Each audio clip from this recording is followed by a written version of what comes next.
नमस्कार दोस्तों, मैं डॉक्टर स्वप्निल सागर जैन निरामय होम्योपैथी के अपने इस YouTube चैनल पर आप सभी का बहुत बहुत स्वागत करता हूं।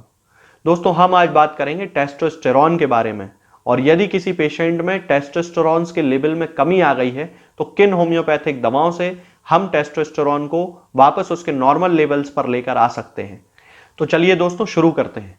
टेस्टोस्टेरॉन हमारी बॉडी में पाया जाने वाला एक एनाबॉलिक स्टेरॉइड है और एक सेक्सुअल हार्मोन है जो मेल्स और फीमेल्स दोनों में पाया जाता है। मेल्स में इसका प्रोडक्शन टेस्टिकल्स के द्वारा किया जाता है और फीमेल्स में इसका प्रोडक्शन ओवरीज के द्वारा किया जाता है। मेल्स में टेस्टोस्टेरॉन मेल रिप्रोडक्टिव टिश्यू को डेवलप करने में सहायता करता है, यानी कि टेस्टिस और प्रोस्टेट ग्लैंड की डेवलपमेंट में ये हेल्प करता है। इसके अलावा सेकेंडरी सेक्सुअल कैरेक्टर्स के डेवलपमेंट में भी टेस्टोस्टेरॉन का एक इंपॉर्टेंट रोल होता है, यानी कि पुरुषों में दाढ़ी मूंछों का आना, आवाज में भारीपन आना, मसल मास का बढ़ जाना और एक जनरल वेल बीइंग की कंडीशन का डेवलप होना, ये सारे काम टेस्टोस्टेरॉन के होते हैं। इसके अलावा ये पुरुषों में ऑस्टियोपोरोसिस होने को भी रोकता है, जिसके कारण उनकी हड्डियां मजबूत हो जाती हैं और उनका जो बोन मास होता है वो महिलाओं से ज्यादा होता है। दोस्तों, यदि किसी पेशेंट में इसकी कमी होती है तब उस कंडीशन को मेल हाइपोगोनेडिज्म कहा जाता है। जनरली ये अलग अलग स्टेजेस में होता है, यानी कि उम्र की अलग अलग अवस्थाओं में होता है। ये प्यूबर्टी में हो सकता है, एडल्टहुड में हो सकता है, ओल्ड एज में हो सकता है। यदि मेल हाइपोगोनेडिज्म प्यूबर्टी में होता है तब उस पेशेंट्स के टेस्टिकल्स पूरी तरह से डेवलप नहीं होते हैं, पेनिस पूरी तरह से डेवलप नहीं होता है, दाढ़ी मूछें सही तरीके से नहीं आती हैं, उसके बॉडी में जो बालों का डिस्ट्रीब्यूशन है, यानी कि हेयर डिस्ट्रीब्यूशन जो है वो पूरी तरह से ठीक नहीं होता है। कहीं पे बाल बहुत ज्यादा होते हैं, कहीं पे बाल कम होते हैं, दाढ़ी मूछ उसकी सही से नहीं आती है या पूरी तरह नहीं आती है। इसके अलावा शरीर में एक थकावट रहती है और ट्रंक के रेशों में, यानी कि पेट के इस हिस्से के रेशों में उसके हाथों और पैरों की जो लंबाई होती है वो थोड़ी ज्यादा होती है।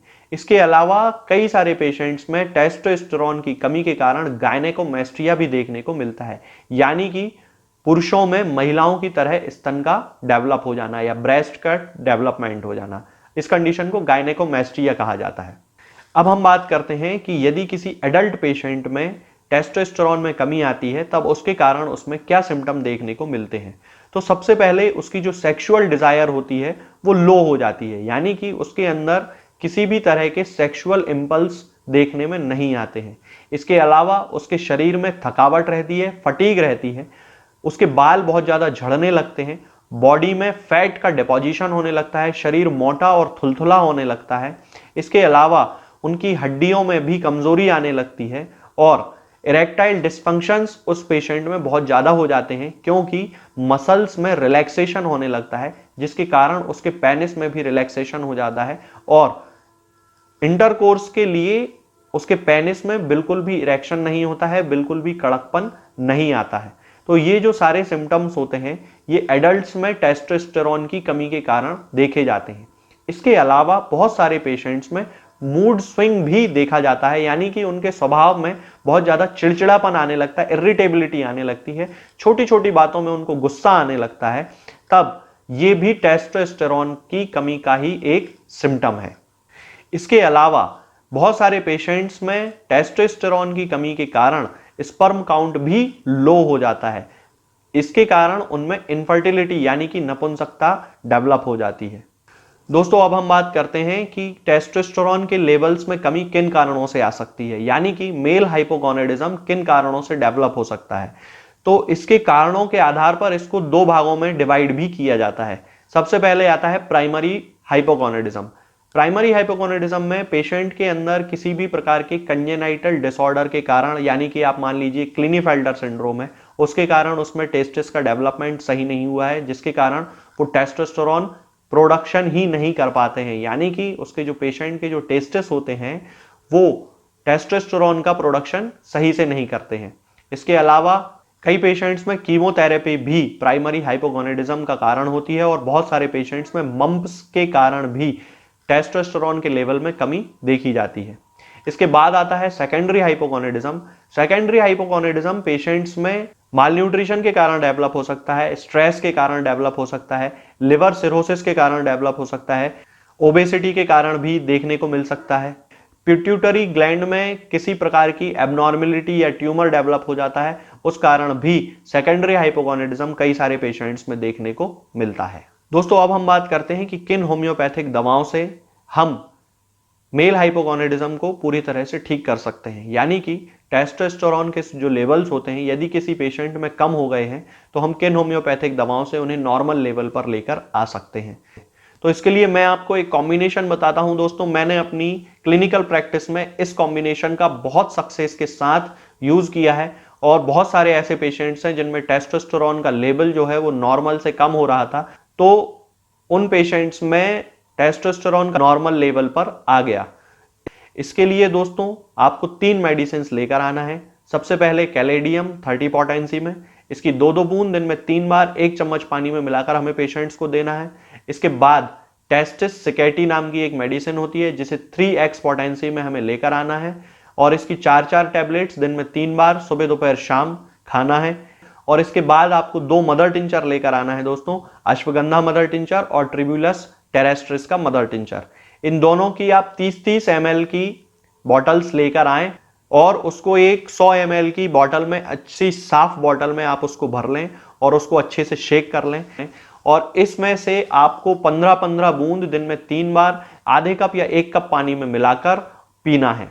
इन चारों मेडिसिन के लगातार उपयोग से टेस्टोस्टेरोन के ब्लड में लेवल्स को पूरी तरह से नॉर्मल किया जा सकता है, यानी कि मेल हाइपोगोनाडिज्म को ठीक किया जा सकता है। तो दोस्तों आज हमने जाना कि मेल हाइपोगोनाडिज्म क्या है, यानी कि टेस्टोस्टेरोन की कमी क्या है और किन होम्योपैथिक दवाओं से हम टेस्टोस्टेरोन के ब्लड में लेवल्स को पूरी तरह से ठीक कर सकते हैं, नॉर्मल कर सकते हैं। आगे के वीडियोस में हम बात करेंगे कुछ और नई बीमारियों और उनकी होम्योपैथिक दवाओं के बारे में। तब तक के लिए जय हिंद, जय भारत। दोस्तों होम्योपैथिक दवाओं को खाने का सबसे अच्छा तरीका होता है कि हम हमेशा खाली पेट इन दवाओं को खाएं। जिन दवाओं को दिन में केवल एक बार खाना है उन्हें सुबह खाली पेट खा लेना चाहिए, मुंह में अच्छे से कुल्ला करके, गार्गल्स करके मुंह को साफ कर लेना चाहिए और उसके बाद हमें होम्योपैथिक दवाई खा लेना चाहिए। जिन दवाओं को दिन में 2 बार या 3 बार या 4 बार खाना होता है उन दवाओं को खाली पेट खाने का मतलब होता है कि हम उन दवाओं को खाने के लगभग आधे घंटे पहले या फिर 2 से 2.5 घंटे बाद ही खाएं और उस स्थिति में भी हमारे मुंह में किसी भी वस्तु का, किसी भी चीज का स्वाद नहीं होना चाहिए, ना ही हमारे मुंह में किसी भी चीज की गंध होना चाहिए, जिससे कि ये होम्योपैथिक दवाएं हमारे शरीर पर बहुत अच्छे तरीके से काम कर सकती हैं। तो हमें हमेशा ये ध्यान रखना है कि जब भी हम होम्योपैथिक दवा खाएं हमेशा खाली पेट खाएं और हमारे मुंह में किसी भी चीज का स्वाद या किसी भी चीज की स्मेल ना हो। अब बहुत सारे लोग ये सोचते हैं कि हम कच्चा प्याज खा सकते हैं या अदरक खा सकते हैं या हींग खा सकते हैं या इलायची खा सकते हैं या नहीं। बिल्कुल आप इन चीजों का इस्तेमाल कर सकते हैं। होम्योपैथिक दवाओं को खाते समय आप इन सभी चीजों को बड़ी आसानी से खा सकते हैं। बस याद ये रखना है कि जब भी आप होम्योपैथिक दवा खाएं इनमें से किसी भी वस्तु का, किसी भी चीज का स्वाद आपके मुंह में ना हो, यानी कि जब भी आप इन्हें खाएं तो इनके खाने से या तो आधे घंटे पहले होम्योपैथिक दवा खा लें या फिर इन्हें खाने के 2-2.5 घंटे बाद, जब कि आपने मुंह में अच्छे से कुल्ला कर लिया हो, अच्छे से गार्गल्स कर लिए हो, तब इन होम्योपैथिक दवाओं को खाएं तो आपको हमेशा होम्योपैथी के सबसे अच्छे रिजल्ट देखने को मिलेंगे। लोग गलती यही कर देते हैं कि वो प्याज खाना छोड़ देते हैं, कच्चा प्याज, लहसुन, अदरक, हींग सब खाना छोड़ देते हैं, लेकिन फिर भी उनको मुंह में सफाई ना होने के कारण होम्योपैथिक दवाओं का अच्छा रिजल्ट देखने को नहीं मिलता है। ये होम्योपैथिक दवाएं आपको किसी भी ऑनलाइन फार्मेसी पर या आपके घर के नजदीक किसी भी होम्योपैथिक मेडिकल स्टोर पर बड़ी ही आसानी से उपलब्ध हो जाएंगी। ये दवाएं हर होम्योपैथिक फार्मेसी पे उपलब्ध होती हैं, हर ऑनलाइन फार्मेसी पर उपलब्ध होती हैं, इसलिए आप वहां से इन दवाओं को प्राप्त कर सकते हैं। निरामय होम्योपैथी क्लिनिक से ना ही किसी मरीज को कोई दवा बेची जाती है और ना ही कोई दवा भेजी जाती है। इसलिए अपने नजदीकी होम्योपैथिक मेडिकल स्टोर या ऑनलाइन फार्मेसी